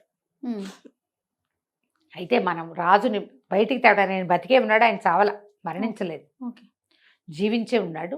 అంతఃపురంలో ఒక ప్రత్యేకమైన ఇది ఉంది, చెరసాల లాంటిది, దాంట్లో అందులో ఉన్నాడు. నేను ప్రజల్ని పట్టుకోగలుగుతాను, ప్రజలంతా కూడా రాజే కావాలని కోరుకుంటున్నారు, రాజవర్మ పద్ధతులు మంచివి కాదు, మన సొంత సైనికులకి మనం శిక్షలు వేయకూడదు, ఎప్పుడు శిక్ష ఇంగానే మన మీద వ్యతిరేకత వచ్చేస్తుంది. అతను అట్లాంటివి ఎన్ని చేశాడు, మొత్తం రాజ్యాన్ని చేజెక్కించుకున్నాడు. మనం ముందు రాజుని గనక తప్పిస్తే అప్పుడు ఏ పనైనా చేయొచ్చు. రాజుని తప్పించటం ఎలా, రాజుని తప్పించాలంటే సులువైన మార్గం ఏంటంటే మంత్రి కులశేఖరుణ్ణి పట్టుకోవడం. కులశేఖరుడి మీద కూడా కొంత తేడా వస్తుంది, ఇంకా కొద్ది రోజుల్లో కులశేఖరుని కూడా తప్పిస్తారు. రాజ్యం ఆనుపాను తెలియటం కోసం వీళ్ళని ఉంచాడు, అదంతా మొత్తం రాచరిక పట్టంతా వచ్చిందంటే కులశేఖరుని కూడా తప్పించేస్తారు. కానీ ఈ అంతఃపురంలో ఏ ఏ ప్రాంతాలకి ఎలా వెళ్ళాలి అనేది, ఎట్నుంచి బయటికి రావాలనేది కులశేఖరుడికి తెలుసు అని, నువ్వు కులశేఖరుడి దగ్గరికి వెళ్ళు అని చెప్పి వీరవర్మ వీళ్ళతో పాటు అడవిలో ఉండిపోయాడు. రకరకాల ఉత్తరాలు రాసిచ్చాడు, ఒక్కొక్కళ్ళకి ఉత్తరాలు అందిస్తే వాళ్ళంతా సిద్ధపడతారు రాజవర్మ మీద మనం తిరగబడ్డం కోసం. నేను కొంతమందిని మేనేజ్ చేస్తాను, నువ్వేమో కులశేఖరుని కలుసుకోమన్నాడు అనేసరికి ఈ లోపల ఏమైంది, అక్కడ ఎప్పుడైతే ఈ జైలు ఇదైపోయిందో ఈ విషయం ఎట్లా బయటకు వచ్చింది, రెండో పక్క నుంచి వెళ్ళొచ్చని ఎవడో బయట నుంచి కొట్టాడు. అది లోపల నుంచి చేయబడిన హోల్ కాదు. ఇప్పుడు ఒక గోడ పగలగొట్టినప్పుడు అది ఎటు నుంచి మొదట పగిలింది అనేది తెలుస్తుందిగా ఇంజనీర్లకి. బాగా పరీక్ష చేసి బయట నుంచే ఎవడో వచ్చాడు, ఈ బయట వాడెవడు, ఎవరు బయటవాడు అని బాగా ఆలోచించి వీరవర్మని అరెస్ట్ చేశాం కాబట్టి రాజుగారికి నమ్మిన బంటు పాత మంత్రి ఏమైనా ఈ ఏర్పాటు చేశాడేమోనని మంత్రి గారిని బర్తరఫ్ చేశారు, ఉద్యోగం నుంచి తీసేశారు. ఆయన ఇంటికి వెళ్ళిపోయాడు. ఈ మన వినయపాలుడు వాళ్ళ ఇంటికి వెళ్ళాడు, మంత్రి గారి ఇంటికి వెళ్ళి మీ పరిస్థితి ఏంటి అని కనుక్కున్నాడు. కనుక్కుంటే ఆయన అన్నాడు, నువ్వు ఏం పని మీద వచ్చావు, నీకు అసలు ఏం కావాలంటే రాజు జీవించి ఉన్నాడా లేదా, రాజవర్మ వల్ల ఇలాంటి చాలా ఇబ్బందులు వస్తున్నాయి. నా పేరు చీకటి చినరాజు అని చెప్పాడు. ఈయన ఆశ్చర్యపోయాడు. నువ్వు ఎవరి పనుకొని వచ్చావు? నేను చూస్తే మొహం చూసినట్టుంది కానీ గుర్తు రావటల్లా. ఆవిడ ఎప్పుడో 20 ఏళ్ళు అయిపోయింది ఆవిడ వెళ్ళిపోయి. వీళ్ళకి ఏం గుర్తుంటుంది? ఏదో చూసిన మొహంలాగా ఉంటుంది. అయితే ఈయన ఏమన్నాడు, లోపల రాజుగారు ఉంటే రాజుని తప్పించవచ్చు కదా. తప్పించాలంటే రాజుగారికి చెప్పాలి. రాజుగారిని తీసుకురావాలంటే ఎవరికైనా ఒకడికి దారులు చెప్పాలి. దారులు కనుక ఒకసారి తెలిస్తే రాజుని తేవడంతో ఊరుకుంటాడా వాడు? ఎవడైనా ఊరుకోడుగా. వాడు ఇంకో ప్రయత్నం చేస్తాడు. అంటే ఏ ప్రయత్నము చేయను, నేను ఎలా వెళ్ళాలి, ఎలా తీసుకురావాలో చెప్పండి. మీరు దారి చెప్తే దారి ప్రకారం నేను వెళ్తా. నేను బాగా ఆలోచించి ఇంకో దారి లేదు. రాజును బయటికి తెచ్చేందుకు మార్గం లేదు. ఆయనకు సొంతంగా సంతానం లేదు. ఈ కుర్రాడు నేను రాజు కొడుకునని చెప్పలా. ఒక ఏమంటారు విప్లవకారుడనే చెప్తున్నాడు. వీరవర్మని నేను తప్పించాను, వీరవర్మ అనుయాయిని అని చెప్పాడు. నీ దగ్గరికి వీరవర్మే పంపించాడు. వీరవర్మ తప్పించుకున్నాడు. ఇదంతా తెలిసింది కథే కదా. అందుకని ఈయనేం చెప్పాడంటే దీనికి ఒక మార్గం ఉంది. ఈ అంతఃపురంలోకి రోజు విడిచి రోజు నీళ్లు వదిలిపెడతారు నదిలోంచి. అక్కడ ఒక పెద్ద ఇనప గేట్ ఉంటుంది. 10-15 మంది సైనికులు కాపలా ఉంటారు. ఆ గేట్లోంచి పిట్టను కూడా లోపలికి పోనివ్వరు. గేట్లు ఎత్తుతారు, ఇనప గేట్లు. ఇప్పుడు మన ఈ ఆనకట్టలకి ఎత్తుతారుగా రిజర్వాయర్లకి. ఆ ఇనప గేట్ ఎత్తినప్పుడు లోపలికి నీళ్లు వెళ్ళిపోతాయి. లోపల ఒక కొలను, తర్వాత వంట ఇంటి అవసరాలకి మొత్తం కావాల్సిన నీరంతా లోపలికి వెళ్ళి అవి నిండిపోగానే దారి మూసేస్తారు. రోజు విడిచి రోజు లేదా 2 రోజులకు ఒకసారి. ఆ దారి నుంచి చేపను కూడా రానివ్వరు. జల్లెళ్ళు ఉంటాయి, జల్లెడ ఉంటుంది, మనుషులు ఉంటారు. అదొక్కటే దారి లోపలికి వెళ్ళటానికి. ఆ దారి గుండా వెళ్ళొచ్చు. అక్కడి నుంచి ఒక ఇది గీసిస్తాడు అంటాడు. ప్రత్యేకంగా ఒక ప్లాన్ గీసిస్తాడు. రాజు ఫలానా చోట ఉంటాడు, నువ్వు ఈ దారి గుండా ఇలా వెళ్ళి ఇట్లా వెళ్ళి అక్కడికి వెళ్ళి ఆయన్ని తీసుకురావాలి. తీసుకొచ్చాక ఆయన్ని బయటికి తేవడానికి ఒక ప్రత్యేక మార్గం ఉంది. మార్గం మూసేయాలి మళ్ళీ. ఒక్కసారి ఆ మార్గం రాజవర్మ కానీ ఒక్క సైనికుడికి తెలిసినా కష్టం. ఇది కేవలం ఆనుచారంగా రాజుకి మంత్రికి మాత్రమే తెలుస్తుంది. సంతానం కలిగాక రాణిగారికి చెప్పేవాళ్ళం. సంతానం ఇక్కడ కలగల అంచేత రాణిగారికి తెలియదు. రహస్య మార్గాలు ఉన్నాయని తెలుసు ఆవిడికి, కానీ ఎక్కడి నుంచి ఎటు అనేది ఆవిడకి తెలియదు. మా తండ్రి ఈ రాజ్యానికి మంత్రిగా ఉండటం వల్ల మాకు మాత్రమే తెలుసు, ఎవ్వరికీ చెప్పకూడదు ఓకే అనేసరికల్లా సరే ఒప్పుకున్నాడు. ఇప్పుడు ఎట్లా ఈ నీళ్ళల్లోంచి వెళ్ళాలి? సరే ఏం చేయటం మొదలుపెట్టాడు. నదికి ఎగువన ఇప్పుడు ఈ నది నీళ్ళ గుండా ఎట్లా లోపలికి వెళ్ళాలి అనేది ప్లాన్ మొదలుపెట్టుకున్నాడు. ఎలా మన చీకటి చినరాజు అయినటువంటి వినయపాలుడు లోపలికి వెళ్ళాడు, ఏ రకంగా మహారాజుని బయటికి తెచ్చాడో మనం 3వ భాగంలో తెలుసుకుందాం. తప్పకుండా రమగారు. నమస్తే. నమస్తే రమగారు, మనం చీకటి చిన్నరాజు సిరీస్ చెప్పుకుంటా ఉన్నాం. 2 భాగాలు చెప్పేసుకున్నాం. 3వ భాగం చెప్తాం. ఎస్. వీరసేనుణ్ణి వాళ్ళని అడవిలోంచి మన జైల్లోంచి తప్పించాడు కదా. అప్పుడు కూడా గోడ మీద ఈ అబ్బాయి చీకటి చిన్నరాజు అని పేరు రాసి పెట్టాడు చక్కగా. ఎవడో ఉన్నాడని తెలుస్తోంది. విప్లవ వీరులు ఎవరో ఉన్నారని అనిపించి రాజవర్మ సుమరేఖ ఏం చేశారు, మంత్రి గారికి కూడా ఊస్టింగ్ ఇచ్చారు. మనవాడు మంత్రి గారి దగ్గరికి వెళ్ళి రాజును తప్పించే మార్గం ఎట్లా వెళ్ళాలి కనుక్కున్నాడు. అక్కడ ఉన్నాం మనం. అవునండి. అయితే రాజ్యంలో అంతఃపురం లోపలికి నీళ్లు వెళ్ళే మార్గం గుండా వెళ్ళాలి ఆ లోపలికి వెళ్ళాలంటే. అయితే ఏమైందట, రోజు విడిచి రోజు తెరుస్తారు కదా, ఒక 10 మంది సైనికులు అక్కడ రెడీగా ఉన్నారు. ఏం చేశాడట వీడు, పైన చేరి దానికి ఆ నీళ్ళు ఎక్కడి నుంచి వస్తాయో అది ఒక గుట్ట మీద నుంచి నది కిందకి వస్తుందన్నమాట. ఆ గుట్ట మీద చేరి ఒక్కో కొమ్మ విరక్కొట్టి వేయటం మొదలుపెట్టాడు. ఎప్పుడు లేనిది నదిలో చెట్ల కొమ్మలు కొట్టుకొస్తున్నాయి. చిన్న కొమ్మలు కనపడ్డాయి, తర్వాత పెద్ద పెద్ద కొమ్మలు కనపడుతున్నాయి. సైనికులు అనా ఏంట్రా ఎప్పుడూ లేదు, ఈసారి ఏంటి వర్షాకాలంలో వచ్చినట్టు ఇన్ని రెమ్మలు వస్తున్నాయి అంటే వాళ్ళలో ఒకళ్ళిద్దరు అన్నారు, పైన గోండులు ఒక జాతి ఉన్నారు. ఏ పైన? ఈ నదికి ఎగువన ఉన్నటువంటి అడవిలో. వాళ్ళు ఏ తేనె పట్ల కోసమో దేనికోసమో కొడుతూ ఉంటారా, ఎప్పుడో ఒకసారి కనపడతాయి. అట్లాంటివి అయి ఉంటాయి. వాళ్ళు చెట్ల కొమ్మలు కొట్టేస్తున్నారు, ఒక్కో కొమ్మ నీళ్ళలో పడిన కొమ్మలు వస్తున్నాయి అని చెప్పుకుంటున్నారు వాళ్ళల్లో వాళ్ళు. 1-2 రెమ్మలు లాగి చూశారు, అది కత్తితో నరికినట్టే కనపడుతుంది, వాళ్ళు విరిచినట్టే. సరేలేని ఊరుకున్నారు. ముందు ఇంత వచ్చి చివరికి ఒక పెద్ద చెట్టు లాంటిది కూడా 2-3 వచ్చినాయి. తెలుస్తోందిగా ఆ లోపల పోతాయిలే అని ఊరుకున్నారు. మనమే లాగేసేయచ్చు లోపలికి వెళ్ళేటప్పుడు. అది ఎప్పుడు లాగుతాం, ఇక్కడ ఏదైనా అడ్డం పడుతుందన్న అనుమానం ఉంటే వీళ్ళు ఏం చేశారు, గేటు మొత్తం తీసేస్తే పెద్దది, ఒక 15-20 మీటర్ల వ్యాసంతో దారి. వెళ్ళిపోతున్నాయి రయ్యమని అవి కొట్టుకుపోతుంటే మనకేముంది. ఈ చెట్ల కొట్టుకొచ్చేస్తున్న చెట్లల్లో ఒక చెట్టు అడుగునున్నాడు చిన్నరాజు గారు. వినయపాలుడు కింద ఉండిపోయాడు. ఆ చెట్లతో పాటు చల్లగా జారుకున్నాడు.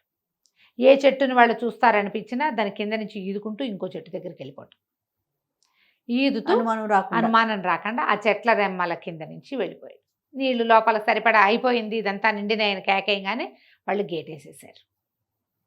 మనవాడు లోపల చేరిపోయాడు. లోపల చేరి నిదానంగా కొంచెం చీకటి పడేదాకా నక్కి కూర్చున్నాడు. అన్ని చెరువుల దగ్గర అవి నీళ్ళన్నీ దొరువులు లాంటి లోపలికి వెళ్ళినాయి కదా, ఓ పక్కకి వెళ్ళిపోయాడు. తర్వాత ఒక సైనిక పటాలం అవి కనపడుతున్నాయి. అంతఃపురం దూరంగా పెద్ద పెద్ద బిల్డింగులు. ఇతనికి మంత్రి గారు చెప్పాడు, మయూరం బొమ్మ ఉంటుంది, ఒక నెమలి బొమ్మ. బిల్డింగులు ఇట్లా గుండ్రంగా ఉంటాయి, మధ్యలో పెద్ద నీళ్ళది పెద్ద చెరువు ఉంటుంది. ఆ గుండ్రంగా ఉన్న వాటిలలో మధ్య దాంట్లో రాజుగారు ఉన్నాడు. ఓహో.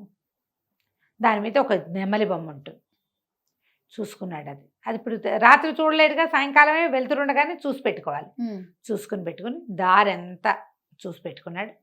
బాగా చీకటి పడ్డాక ఇది మొత్తం సైనిక పటాలంతా లోపల అంత పహరా ఉండదు.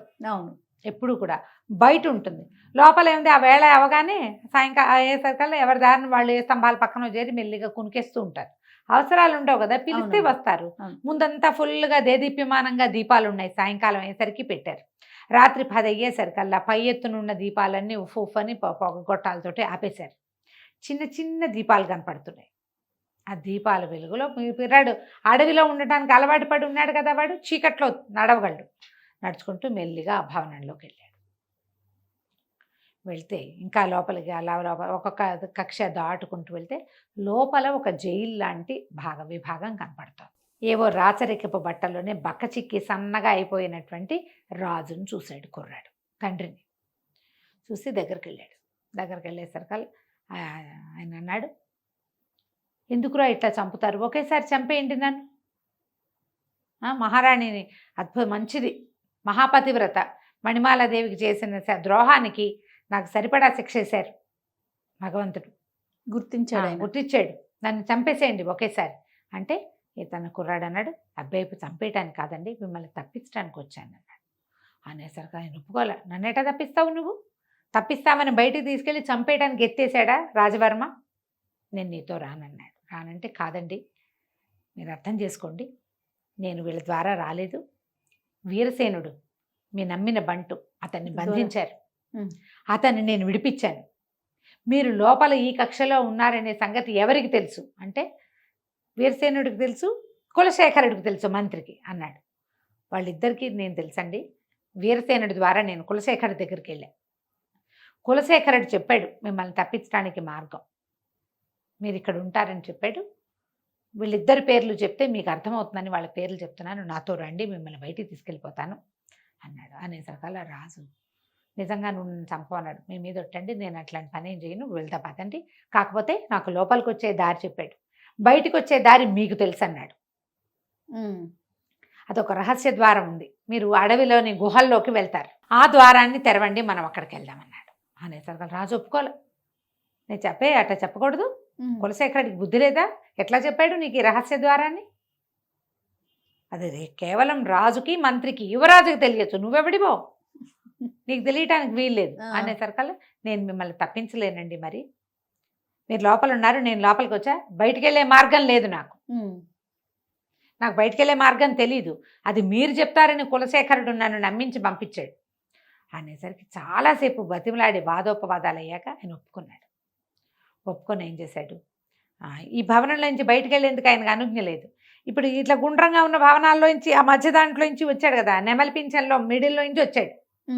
ఆ మిడిల్లోంచి వచ్చి ఎక్కడి నుంచి నీళ్ళు వస్తాయో దానికి పక్కగా ఉన్నటువంటి ఒక గోడ దగ్గరికి తీసుకెళ్ళి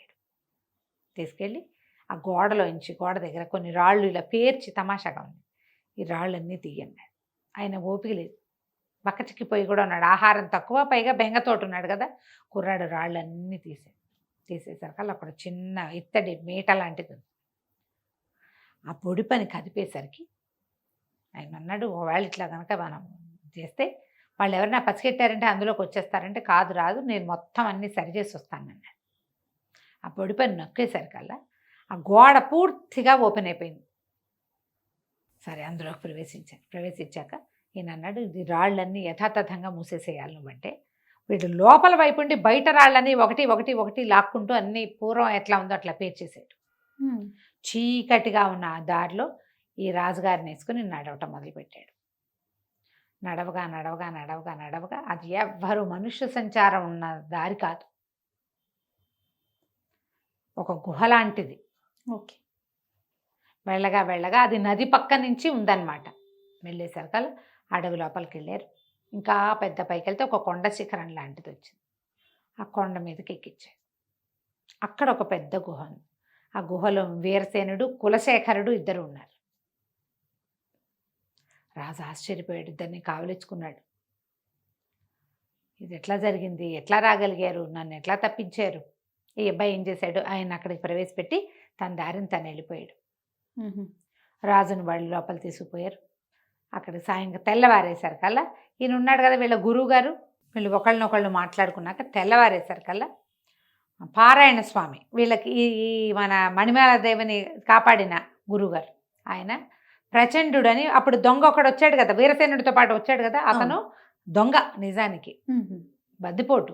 కానీ ఈ రాజుగారి దీనివల్ల రాజకుమారుడే తనని తప్పించడం వల్ల అతను మీతో పాటే ఉంటాను, ఈ విప్లవం సృష్టించడానికి, విప్లవాన్ని సాధించాలంటే నేను కూడా మీతో ఉంటానన్నాడు. ఈ పారాయణ స్వామి వారితో కలిసి ఆ ప్రచండు కూడా వచ్చాడు. మహారాజును చూసి దండాలు పెట్టారు. అప్పుడు ఈయన ఏమన్నాడంటే, మనం విప్లవం తప్పకుండా సాధించాల్సిందే, నా వల్ల చాలా పొరపాటు జరిగింది, మణిమాల ఏమైపోయిందో తెలీదు, ఈ సుమరేఖని ఆశ్రయించుకుని వచ్చిన రాజవర్మేమో మన రాజ్యాన్ని నిర్దేశించాడు ఈయన చెప్పాడు. వీరసేనుడు మహారాజా, అంతేకాదండి, ఎక్కడైనా ఏదైనా పొరపాటు అయితే ముందు సైనికుల్ని శిక్షిస్తాడు, ఏదైనా ప్రజల్ని పీడిస్తున్నారు వాళ్ళు, సైనికుల్ని శిక్షిస్తాడు, అతను సరైన వాడు కాదు, వీళ్ళని దింపాలి, ఎట్లా చెయ్యాలి ఇది. ఇప్పుడు వీళ్ళకి ఇక్కడ ఉన్నది ఎవరు?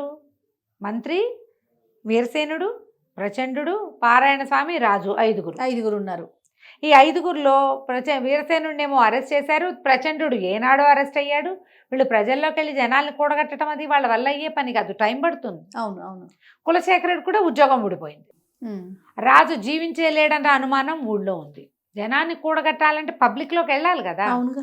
అయితే ఏమన్నాడు అంటే కులశేఖరుడు, అట్లా కాదండి, ఇంత అద్భుతమైన కార్యక్రమాన్ని మమ్మల్ని అందరినీ ఇక్కడ సమావేశపరిచాడు, పెద్ద యజ్ఞంలాగా జరిగింది, దీనికి అంకురార్పణ చేసింది మన పారాయణ స్వామి అయితే, ఇదంతా కార్యసాధన చేసిన వాడు ఒక మా కుర్రవాడు ఉన్నాడు, అతను రావాలంటే ఈ వినయపాలుడు చక్కగా రాజుగారి బట్టలు వేసుకుని చక్కగా విలువైన వస్త్రాలు ధరించి వచ్చాడు, ఇతనే ఈ ఏర్పాటు అంతా చేశాడు, మమ్మల్ని అందరినీ ఒక చోట చేర్చాడని చెప్పారు. రాజుగారు అన్నారు, ఈ అబ్బాయిని ఎక్కడో చూశాను అనిపిస్తుంది, అర్ధరాత్రి చూశాడు ఆయన. అదేలే. తెల్లవారేసరికల్లా ఆయనేమో పంపించేశాడు, వాడు దాన్ని వాడు వెళ్ళిపోయాడు కదా. అనేసరికల్లా ప్రభు మిమ్మల్ని రాత్రి తప్పించింది, వీరసేనుడిని తప్పించింది ఇతనేనండి, ఈ అబ్బాయి పేరు వినయపాలుడు అని చెప్పారు. రాజుగారు కొడుకు అని చెప్పలే. ఓకే. ఇప్పుడు ఏమిటి ప్లాన్ ఆఫ్ యాక్షన్, ఏం చేయాలంటే వీరసేనుడిని మారువేషంలోకి వెళ్ళిపోమన్నాడు. వెళ్ళిపోయి, నీకు ఎంతమంది ఉన్నారు, ఎవరున్నారు, ఎంతమంది రాజుగారికి రాజభక్తి ఉన్నవాళ్ళు, పాత రాజు మీద భక్తి ఉన్నవాళ్ళు, రాజును చూసి 15-20 సంవత్సరాలు అయింది వాళ్ళు, ఆవిడ సభలు చేయనిచ్చేది కాదు సుమరేఖ. తర్వాత ఆయన హౌస్ అరెస్ట్ చేసేసింది క్రమంగా. వాళ్ళ అన్నయ్య రాజుగా చెల్లమణి అవుతూ వచ్చాడు. ఓకే. మామూలుగా ఏ రాజ్యానికి ఆ రాజ్యం రాజుల మీద భక్తి ఉంటుంది, వాళ్ళ పూర్వకాలం నుంచి వాళ్ళ తండ్రుల్ని సేవించిన ప్రీతి ఉంటుంది వాళ్ళకి. ముందు ప్రీతి ఉన్న దళవాయిల్ని వాళ్ళని కూడగట్టుకోవాలి, వీరసేనుడి పని అది. మంత్రి గారు వెళ్ళిపోయి ఎవరు రాజవర్మకి అనుకూలరు, ఎవరు యువరాజును కోరుకుంటున్నారో మీరు ఈ పక్క నుంచి సెన్సెస్ తయారు చేయండి, దసరా నాటికి ఈ పని చేద్దాం. ఎందుకంటే దసరా చాలా అత్యద్భుతమైన ఉత్సవాలు జరుగుతాయి ఇక్కడ. ఈ ఉత్సవాలలో మనం మన విప్లవాన్ని తీర్చుకోవచ్చు. ఈ లోపల మనం ఈ 3-4 నెలల్లో జనాల్ని గ్యాదర్ చేద్దాం. రాజు తప్పించుకుపోయాడు అనేది తెలిసిపోయింది లోపల. కానీ ఆయన ఎట్లా తప్పించుకెళ్తాడు అనేది, ఏ రకంగా వెళ్ళగలిగాడో వాళ్ళకి తెలియలే. గోడ మీద చీకటి చిన్నరాజు రాయబడి ఉంది. మళ్ళీ ఎట్లా ఏం చేయాలి అంటే, ఏముంది చేయడానికి, కనపడితే చంపేద్దాం ఈసారి, అంతే. మనం విప్లవం తెస్తున్నారు తిరుగుబాటుదారులు అని అనిపించిన వీరసేనుడిని లోపల పెట్టాం, వాడు తప్పించుకున్నాడు.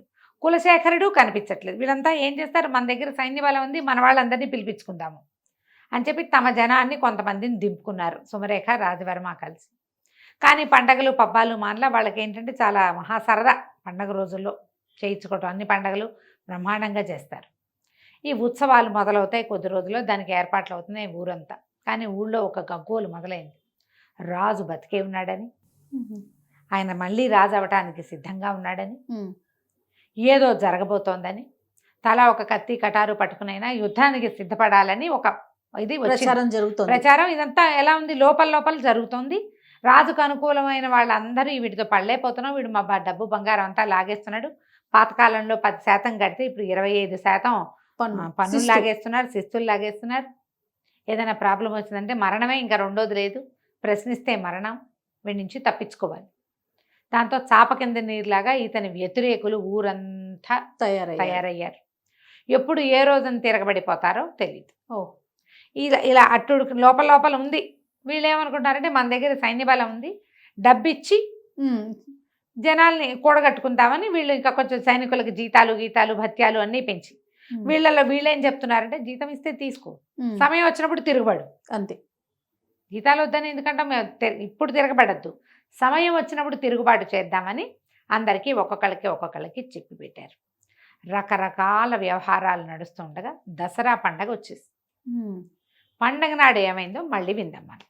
తప్పకుండా అండి. నమస్తే. నమస్తే రమగారు. చీకటి చిన్నరాజు చివరికి వచ్చింది. సరే, ఎలా చేయాలి? దసరా పండగ వచ్చింది. దసరా పండగప్పుడు ఉత్సవాలు జరుగుతాయి ఆ ఊళ్ళో. కళ్యాణిలో ఉత్సవాలు ఉంటాయి. ఊరంతా ఉత్సవ సంరంభంలో ఉంది. ఈ లోపల నుంచి దారులు తెలిసిన కులశేఖరుడు, అతనితో పాటు వీరసేనుడు, తర్వాత ప్రచండు, యువరాజైన వినయపాలుడు. యువరాజని రాజుగారికి తెలియదు, కానీ వీళ్ళు ఏం చేశారంటే రహస్య ద్వారాల గుండా కోటలోకి ప్రవేశించారు. ఓకే. ఈ దీంట్లో ఏంటంటే ఆ రోజున చిన్నవి ముఖాలకి చిన్న కవర్లు వేసుకునేది, ఒక రకమైన ఏమంటారు మన ముఖ కవచాలు వేసుకునే పద్ధతి ఉంది. అందరూ కూడా రకరకాల రాక్షసుల ముఖాలు అట్లా వేసుకుని తిరుగుతున్నారు. ఆ వేషాల్లో వీళ్ళు వచ్చేసారు. అక్కడి నుంచి వీళ్ళకి ఎవరెవరు రాజుగారికి అనుకూలంగా ఉన్నారని అనిపించిందో వాళ్ళందరినీ మీరు ఊరేగింపులో మొదటి లైన్లో ఉండండి. ఓకే. ముందు సైనికులు ఉంటారు ఒక లైను, వాళ్ళ తర్వాత వరుసగా బారులుగా ఉంటారు కదా. ఫస్ట్ లైను ఆయుధదారులు ఎవరున్నారో వాళ్ళ వెనకాల ఉండాలి. సపోర్టర్స్ వెనకాల ఉంటారు. కారము, మందులు, రంగులు అందించే వాళ్ళు వెనకాల ఉంటారు. వరుసగా ఏమి లేరు వాళ్ళు. అంతమందిని వీళ్ళు గ్యాదర్ చేయలేరు, కొంతమందినే చేయగలిగారు. ఆ ఎవడు ఆయుధాన్ని ప్రయోగించగలను అని నమ్ముతాడో వాడు ఏం చేయాలి, సైనికులు వెనకే ఉండాలి. అనగానే సైనికుడిని పడగొట్టేసేటట్టు. సైనికులు కూడా ఎవరో కాదు, వాడు ఏమైనా గొడవ చేస్తే కొట్టడానికి. ఓకే. వీళ్ళ వాళ్లే కదా వాళ్ళు కూడా. సుమరేఖ తాలూకు పుట్టింటి నుంచి వచ్చిన రాజవర్మ పాత సైనికులు కొద్దిమందే. మిగిలిన వాళ్ళంతా పెద్ద పెద్ద జీతాలతో ఇక్కడ లొంగదీసి ఉంచుకున్న వాళ్ళు, భయపెట్టి ఉంచుకున్న వాళ్ళు, రాజదండనకి భయపడిన వాళ్ళు, ఏదో ఉద్యోగం చేసినాం చేయాల్సిందేనని భావించేవాళ్ళు. ఈ గుంపు జనాభా చాలామంది ఉన్నారు. ఎప్పుడైతే సరే వీళ్ళేమో కోట లోపలికి ప్రవేశించారు. వీళ్ళ దగ్గర ఏం చేశారు, వీళ్ళు అడవిలోంచి ఒక ప్రత్యేకమైన చెట్టు ఆకుల్ని ఎండబెట్టి పొడి చేసి ఉంచుకున్నారు. దానికి ముఖానికి కవచం లేకపోతే తుమ్ములు దురదలు వస్తాయి. ఓహో. ఈ దసరా పండగ రోజున ఉత్సవం నాడు అపరాజితాదేవిని ఊరేగించి చెరువులో కలుపుతారు, నదిలో. ఆ రోజున వసంతం చల్లుతారు, బుక్కాలు చల్లుతూ ఉంటారు. ఊరంతా రంగులమయంగా ఉంది, అంతా రంగులు చల్లుతున్నారు. వీళ్ళేం చేశారు, ఈ పైకి వచ్చిన వాళ్ళ నలుగురు చేతుల్లోనూ వసంతం ఉంది. ఈ వసంతంలో వీళ్ళు ఆకుపొడి కలిపేశారు. ఈ దగ్గరికి వస్తూనే ఇలా ఊదే సాధనాలతోటి ఈ సుమరేఖ మీద రాజవర్మ మీద ఆ రంగు చల్లేశారు. ఓకే. ఇక పెద్దగా తుమ్ములు సైనికుల మీద కూడా పడ్డాయి. ఇది చల్లిన నలుగురు మాత్రం ఒంటికి కవచాలు వేసుకున్నారు. వాళ్ళ ఒంటి మీద పడలా, వాళ్ళ ముక్కులోకి వెళ్ళలా. ఎవరో దూరంగా నిలబడి ఉన్న సైనికులకి వీళ్ళ మీద రంగులు చల్లకూడదు. రాజు రాణి మీద ఎవరు చల్లుతారు? అవును, రాణిగారు, ఆవిడ అన్నయ్య, రాజప్రతినిధి. కింద ఊరేగింపంతా ఊరంతా రంగులమయం, ఎవరి మొహం ఎవడికి ఏమీ కనిపించట్లా. ఈ చల్లబడిన రంగుల్లో సైనికులు కూడా తెలియలే, దగ్గరకు వచ్చిన వాళ్ళ మీద కూడా అది పడిపోయింది. ప్రతివాడు చేతులు కోకేసుకుంటున్నాడు, మొహాలు గోకేస్తున్నారు, పిచ్చి పిచ్చిగా తుమ్మేసుకుంటున్నారు. వీళ్ళ మీద ఎవరో రంగులు చల్లారని చుట్టుపక్కల దూరంగా ఉన్న సైనికులు పరిగెత్తుకొచ్చారు. పరిగెత్తుకొస్తే ఈ నలుగురు, ఇప్పుడు తుమ్మేవాడెవడో తుమ్మని వాడెవడో తెలియదు ఆ గుంపులో, అంతే వాళ్ళ మీద పడి చాలా మంది వీళ్ళని పట్టేశారు. ఆయనకి వాళ్ళకి అంగరక్షకులుగా ఉన్న వాళ్ళందరినీ పడుకోబెట్టేశారు వీళ్ళు. ఇంకా ఊళ్ళో ఊరేగింపు నడుస్తోంది. నడుస్తుంటే ఒక్కొక్క చోట అగో పైన సుమరేఖని రాజవర్మని పట్టేశారని కానీ సైనికుల్లో కొందరు తిరగబడంగానే ఈ వెనకాల ఉండేలు బద్దలు అట్టడి చిన్న చిన్న సాధనాలు కూడా పట్టుకున్న వాళ్ళు కూడా సైనికుల మీద తిరగబడిపోయి అందినవాడు అందినట్టు ఒక్కొక్క సైనికుడిని పెడరెక్కలు విరిచి కట్టిపారేశారు. ఓకే. ఒక్కడు వరే వదలంటా నేను మీ వాడినే అన్నవాడిని వదిలేశారు, గింజుకున్న వాడిని కట్టేశారు. ఊరేగింపు ఆగి అమ్మవారిని చెరువు దగ్గరికి పెట్టేశారు కల్లా 70% సైనికులకి తాళ్లే ఉన్నాయి. జనాలే మోసపోతున్నారు ఊరేగింపుని. అమ్మవారిని పూజారులు వాళ్ళు వీళ్ళు చెరువులోకి దింపేశారు. నదిలోకి దింపేసి వెనక్కి తిరిగి వస్తూ ఏం చేశారు, ఇంక ఈ సందడే ఉండదు, ఎవరి దారిని వాళ్ళు ఇళ్ళకెళ్ళిపోతారు కదా. వీళ్ళల్లో చిన్న చిన్న గుంపులుగా ఏర్పడి తాళ్ళు కట్టేసిన సైనికులను ఈడ్చుకొచ్చారు కొంతమంది. దేవాలయపు వ్యవహారం అంతా ముగిసిపోయింది, వాళ్ళ దారిని వాళ్ళు వెళ్ళిపోయారు. వీళ్ళందరినీ సభాభవనం దగ్గరికి, కోట గోడ దగ్గర గుమ్మం దగ్గరికి లాక్కొచ్చేసారు. లాక్కొస్తే కొంతమంది ఒక్కొక్కడు వరే బుద్ధి గడ్డి తిన్నారా నాయన, ఎవరు దొరికారు, మనకి యువరాజు దొరికాడా, మహారాజు దొరికాడా, దేనివల్ల ఇదంతా చేస్తున్నారా, ఈ గలభా ఎందుకురా అంటే మహారాజే ఆయన తప్పించుకున్నాడు అనగానే కొంతమంది తాళ్ళోడు వేసుకున్నారు స్వతంత్రంగా. ఓకే. ఒక ఇంతలో పెద్ద కొమ్ము బూర మోగింది, కోట వశమైపోయింది అని రాజుగారు ప్రవేశించాడు. అన్ని సంవత్సరాల తర్వాత రాజు నా కోట గోడ మీద చూస్తుంటే సంతోషించారు. ఆయన గడ్డం మీసం నెరిసిపోయినాయి, తలకాయ ముగ్గుబుట్టు అయిపోయింది, ఉంగిపోయాడు మనిషి. మరి 20 సంవత్సరాలు అయిపోలా. పిల్లలు కూడా లేటుగా పుట్టాడు ఆ పిల్లాడు, ఈయన 50 దాటిపోయినాయి. ఓకే. అందరూ కేకలు పెట్టారు, సంతోషించారు. అక్కడి నుంచి అంతా సభాభవనం మొత్తం తెరిచేశారు, అన్ని గేట్లు లోపలికి ప్రవేశపెట్టారు. సుమరేఖను కూడా పట్టేశారు. ఆవిడ మొత్తం రాజుగారి పూర్వోత్తరపు నగలన్నీ వేసుకుని తయారైంది ఊరేగింపు చూడడానికి. నగలన్నీ ఒలిపించి తీసుకొచ్చేసారు. సుమరేఖని రాజవర్మని ఇద్దరిని పట్టుకొచ్చాక ఈవిడ్ని అడవిలో వదిలిపెట్టేయండి కట్టుబట్టలతోటి, రాజవర్మని వధించండి. ఇక వాళ్ళకేం ఆసరా లేదు. ఎవరెవరు సైన్యాన్ని తెచ్చుకున్నారో వాళ్ళందరినీ ఊచకోత కోసేశారు. అవతల నుంచి వచ్చారు కదా, వాళ్ళలో కొంతమందిని వదిలిపెట్టా, యువరాణితో వెళ్ళిపోతారని వదిలిపెట్టా వాళ్ళు మళ్ళీ తిరుగుబాటు చేయొచ్చు. వాళ్ళలో కొంతమంది తిరగబడ్డప్పుడే కొట్టేశారు. అంతేగా. పడుకున్న వాళ్ళు పడుకున్నారు, చచ్చిపోయిన వాళ్ళు చచ్చిపోయారు. అందరినీ పట్టేసుకున్నారు. అప్పుడు ఈ మొత్తం జనం అంతా చేరారు. ఆయన చెప్పాడు, నా పొరపాటు వల్ల, సౌందర్యం పట్ల వ్యామోహం వల్ల నేను సుమరేఖకి లొంగిపోయాను. ఆమె చెప్పిన మాట విన్నాను. అన్యాయంగా గర్భవతైన మణిమాలాదేవిని పంపించేశాను. ఆమె జీవించిందో, ఎవరన్నా చిరంజీవి జన్మించాడో లేదో కూడా మనకు తెలీదు. అత్యంత విశ్వాసపాత్రుడైన సైన్యాధిపతినేమో ఉరిదించాము. ఆ తర్వాత ఇంకా నాకు కూడా జీవితేచ్చిపోయింది. ఒక అనాసక్తి మొదలయ్యాక వీళ్ళు నన్ను అందులో బంధించేశారు. రాజ్యంలో మా తాత ముత్తాతల నుంచి వస్తున్నటువంటి సిస్టమ్ని కూడా వీళ్ళు మార్చేశారు. వాళ్ళ ఊళ్ళలో ఏం చేస్తారో అదే చేశారు. ఇక ఈ పొరపాటు జరగదు. కానీ మణిమాల ఎక్కడుందో తెలిస్తే బాగుంటుందంటే వీళ్ళు మహామంత్రి చెప్పాడు, మణిమాలదేవి ఎక్కడుంటుంది ప్రభు, అంతఃపురంలోనే ఉంది, పదండి అని తీసుకెళ్తే ఇక ఆశ్చర్యపోయాడు భార్యను చూసి ఆయన. ఆవిడ పెద్దదయ్యింది, మరి భార్యను కావలించుకున్నాడు, చాలా సంతోషించాడు. సంతానం కలిగిందా, అమ్మాయి పుట్టిందా, అబ్బాయి పుట్టాడా అని అడిగితే అప్పుడు వినయపాలుణ్ణి ప్రవేశపెట్టారు. మిమ్మల్ని తప్పించినవాడు, ఈ రాజ్యానికి మళ్ళీ మిమ్మల్ని రాజుగారు రప్పించినవాడు మీ కుమారుడే పారాయణ స్వామి వారు ఇది చేయగలిగారు. అడవిలో ఆ చివరున్న ఆయన దగ్గరికి అప్పుడు మొట్టమొదట సుమంత్రుడు ఈవిని తీసుకెళ్ళాడు కదా, అతను చెప్పాడు, నేనే పారాయణ స్వామి వారి ఆశ్రమంలో దింపాను. చిరంజీవి అక్కడే పెద్దవాడయ్యాడు, నేను 4-5 సార్లు వెళ్ళి చూశాను, ఆయనే అన్ని విద్యలు నేర్పించారు. ఆ సుమంత్రుడు కూడా వచ్చి కొన్ని విద్యలు, రాజుగారు అంగరక్షకుడు కదా అతను, ఆ రథంతోలే అతను కూడా కొన్ని విద్యలు నేర్పించాడు అని చెప్పాక ఇంకేముంది, ఇక వెంటనే ఈయన తనని మళ్ళీ రాజుని చేసినందుకు పెద్ద ఉత్సవం చేసి కొడుకుని యువరాజుని చేస్తూ చుట్టుపక్కల రాజ్యాల వాళ్ళందరినీ పిలిచాడు. పిలిచేసరికల్లా వాళ్ళలో బోళ్ళంతమంది మా అమ్మాయిని ఇస్తాం, మీ అబ్బాయి 20 ఏళ్ల వాడు, వివాహయోగ్యమైన వయసే కదా, యువరాజు అయ్యాడు, రేపెప్పుడో మహారాజు అవుతాడు, పైగా ఇంత ప్రబంధాన్ని నడపగలిగిన వాడు రాజ్యాన్ని నడపలేడు, మా పిల్లని ఇస్తామంటే మా పిల్లని ఇస్తామని, కోట్ల కోట్లు కట్నం ఇస్తామని, అర్ధరాజ్యం ఇస్తామన్న వాళ్ళు కొంతమంది, మొత్తం రాజ్యం ఇచ్చేస్తామన్న వాళ్ళు కొంతమంది. ఈ ఊళ్ళో కూడా కళ్యాణిలో కూడా బ్రహ్మాండమైన కోటీశ్వర్లు వాళ్ళు, పెద్ద పెద్ద ఆస్తులు ఉన్న వాళ్ళు కూడా మా పిల్లని కూడా చేసుకోండి అని వాళ్ళు కోటాను కోట్లు కానుకలు పెడతామని.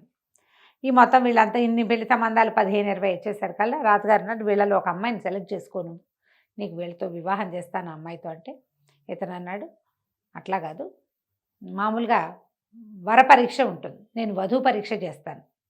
పౌర్ణమి నాటికి రాజకుమార్తెలందరినీ, ఎవరెవరిని నా కోసం వివాహం కోసం మీరు అడుగుతున్నారో వాళ్ళందరినీ రాజభవనంలో ప్రవేశపెట్టండి, వాళ్ళల్లో ఒక అమ్మాయిని నేను సెలెక్ట్ చేసుకుంటాను అన్నాడు. ఆశ్చర్యపోయారు అందరూ. ఇప్పటిదాకా ఏమిటి మన వీళ్ళకి తెలిసింది, స్వయంవరం అంతే, రాజకుమార్తె వరించటం. ఎప్పుడు యువరాజులు వరిస్తామంటారు. యువరాజు వరించడం అంటే ఏ ఫోటోనో చూసి, ఎక్కడైనా రోడ్డు మీద చూసి వరించడాలే కానీ ఇట్లా 15 మందిలో నేను ఒకతను సెలెక్ట్ చేసుకుంటాను అనేది ఆ రోజుల్లో లేదు సిస్టమ్. అవును. అయితే ఒకళ్ళిద్దరు రాజులు ఏమన్నారంటే దానికేముంది, ఇప్పుడు ఇదేం సిస్టమ్ ప్రకారం జరిగింది, 20 ఏళ్ళ నుంచి అడవిలో ఉన్న పిల్లాడి వాళ్ళు యువరాజు అవలా, అతని పద్ధతి ఏమిటో చూద్దామన్నారు. కొంతమంది సంపన్న గృహస్థులు కూడా దీనికి ఒప్పుకున్నారు. మొత్తం మీద ఒక 20 మంది అమ్మాయిల్ని పంపించారు. ఆ రోజున ఏం చేశారట, పౌర్ణమి నాటి రాత్రి సాయంకాలం ఈ విందు జరిగింది. అతను అప్పుడప్పుడు వస్తున్నాడు కానీ పెద్దగా ఎవరి పట్ల ఆ అబ్బాయి శ్రద్ధ పెడుతున్నట్టు కనపడలే.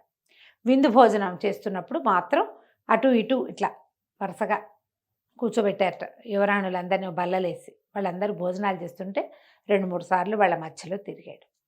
తిరిగాక భోజనం అయిపోయింది, విందు ముగిసింది, వాళ్ళు లేవబోతుంటే ఎవరు లేవకండి కూర్చోండి అన్నాడు. అన్నాక ఒక్కసారి ఆకులన్నీ చూశాడట. చూసి అవంతి నగర రాజకుమార్తె అవంతికని పెళ్లి చేసుకుంటానని ప్రకటించాడు. మరి చక్కటిది సరే ప్రకటించేశారు కదా. సరే వివాహం సుసంపన్నమైంది, వివాహం నిశ్చయమైంది, అరిచారు, కేకలు పెట్టారు. అవంతి రాజుగారేమో వచ్చి తాంబూలాలు అవి ఇచ్చాడు. అమ్మాయితో చేతికి దండిచ్చి వేయించారు. అన్నీ అయ్యాక మిగిలిన రాజుల కుటుంబాల్లో ప్రతి వాళ్ళు రాజుగారిని అడిగారట, ఏ విషయం పట్ల ఇతను ఇలాంటి నిర్ణయం తీసుకున్నాడు, ఏం చూసి, ఏం టెస్ట్ పెట్టాడు, వధూ పరీక్ష ఎట్లా చేశాడు. అతను నిన్నటి నుంచి వీళ్ళు ఇక్కడే ఉన్నారు, చతుర్దశి నాడు ఉన్నారు. అతను ఎవరితోటి మాట్లాడలేదు, ఎవరి దగ్గరికి పెద్దగా వెళ్ళలేదు, భోజనాల వేళే వచ్చాడు. ఏం చూసి నిర్ణయించాడో చెప్పమన్నారు. చెప్పమంటే సరే అప్పుడు రాజుగారు అడిగారు, ఈయన ధర్మపాలుడు వినయపాలుడిని అడిగాడట, నువ్వు ఏ విషయం చూసి అంటే ఏ పాయింట్ని వల్ల ఈ అమ్మాయిని భార్యగా ఎన్నుకున్నావు అంటే అప్పుడు అతను చెప్పాడు. ఈ కథ కన్క్లూషన్ అనమాట. అతను అడవిలో పెరిగాడు, ఆహారం యొక్క విలువ చాలా బాగా తెలుసు. ఓకే. అడవిలో భోజనాలు చేసేవాళ్ళు మనకు వల్ల ఇంత వండుకుంటారా, కావలసింది వండుకుంటారు. చెట్లకు 100 కాయలు కొయ్యరు, ఒక కాయ కోసు తిని 2-3 కాయలు తిన్న కడుపు నిండాక ఇంకా కాయలు కొయ్యరు. అవునా? అవును. జాగ్రత్తగా ఉంటారు. అన్ని కోసుకొచ్చి ఫ్రిడ్జ్లో పడేసి ఆ పద్ధతి కాదు కదా అసలు.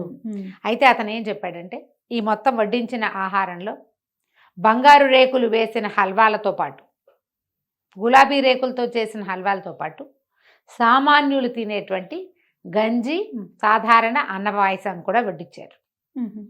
చాలామంది ఏం చేస్తారంటే ఇష్టం ఉన్నా లేకపోయినా అన్నీ వడ్డిపించుకుంటారు, పారేస్తారు, ఎక్కువ వదిలిపెట్టేస్తారు, తోసేస్తారు. రుచి చూసి కాస్త ఇంతుంటే అంత బాగుండకపోయినా ఆ కాస్త తినేసేవాళ్ళు కొంతమంది అయితే అది తినరు, ముట్టుకోరు.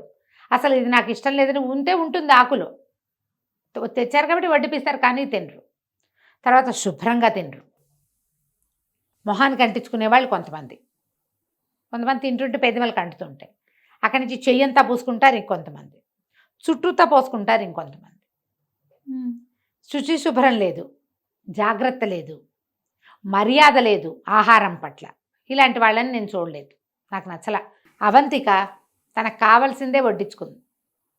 బంగారు రేకులు పైన పరిచిన హల్వా పాయసం తిన్నట్టుగానే గంజిని కూడా రుచి చూసి తీసుకుంది. తన ఆకులో వడ్డించిన ఏ పదార్థమూ ఆమె పారేయలేదు. ఆమె అరిచేతికి అన్నం అంట్ల. అందుకని లేవద్దు అని అన్ని ఆకులు చూశాడు కదా, ఏ పదార్థమూ పారేయలేదు, చుట్టూతా పోసుకోలేదు, ఒంటి మీద పడలేదు. అంటే ఈమెకి జాగ్రత్త, శుచి, శుభ్రత ఉన్నాయి. వడ్డించిన ఆహారం పట్ల భగవంతుడు ఇచ్చిందని ఇది ఉంది, మర్యాద ఉంది, గౌరవం ఉంది. నాకు అది కావాలి. నేను అడవిలో పెరిగాను, ఆహారాన్ని వృధా చేసేవాళ్ళు నాకు నచ్చరు. దొరికింది కదా అని వేసుకోవటం, అక్కర్లేదు కదా అని పారేయటం, పారేయటం. ఈ 2 విధానాలు సరైనవి కాదు. ఒక రాణికి ఉండవలసిన లక్షణం అది కాదు. దొరికినవన్నీ తీసుకోకూడదు, అవసరం లేదని విసిరేయకూడదు. అందుకని నేను అది లేకుండా కావాలనుకున్నాను, అట్లా సెలెక్ట్ చేసుకున్నాను అని చెప్పాడు. అందరూ ఆశ్చర్యపోయారు రాజులు. కొంతమంది యువరాణులకి తట్టింది, మనం అన్నీ వేసుకున్నాం ఏమీ తినలేదని, కింద మీద పోసుకున్నామని, బట్టల మీద పడిపోయిందని, అన్నీ రుచి చూడలేదని, భగవంతుడు ఇచ్చిన దాని పట్ల మనకు మర్యాద లేదని, యాటిట్యూడ్ అవన్నీ మార్చుకోవాలని, ఇక ముందు ఇలా చేయకూడదని వాళ్ళకు కూడా అర్థమైందట. ఇంత ప్రత్యేకమైన మనస్తత్వము పద్ధతి ఏర్పడడానికి ఈ దారి వేసినటువంటి ఆయన గురుగారు అందరూ చాలా మెచ్చుకున్నారు. మీ వల్లే ఈ ఇతను యువరాజు ఇంత చక్కటివాడిగా తయారయ్యాడని. తర్వాత వివాహంతో పాటు అబ్బాయిని వినయపాలుణ్ణి రాజును కూడా చేసేసారు. రాజుగారి భార్యతోటి నేను వానప్రస్థం తీసుకుంటా, కానీ నేను అడవిలోకి వెళ్ళను, నా భార్యతో హాయిగా అంతఃపురంలో నేను కాలక్షేపం చేస్తా, రాజ్యం బాధ్యత మీది అని కులశేఖరుణ్ణి మంత్రిగా, వీరసేనుణ్ణి సైన్యాధ్యక్షుడిగా చేసి రాజ్యాన్ని, కళ్యాణి రాజ్యాన్ని వినయపాలుడికి అప్పచెప్పాడు. చీకట్లో వచ్చిన రాజు సమాప్తం. చాలా బాగుంది రమ్మగారు. నమస్తే. నమస్తే.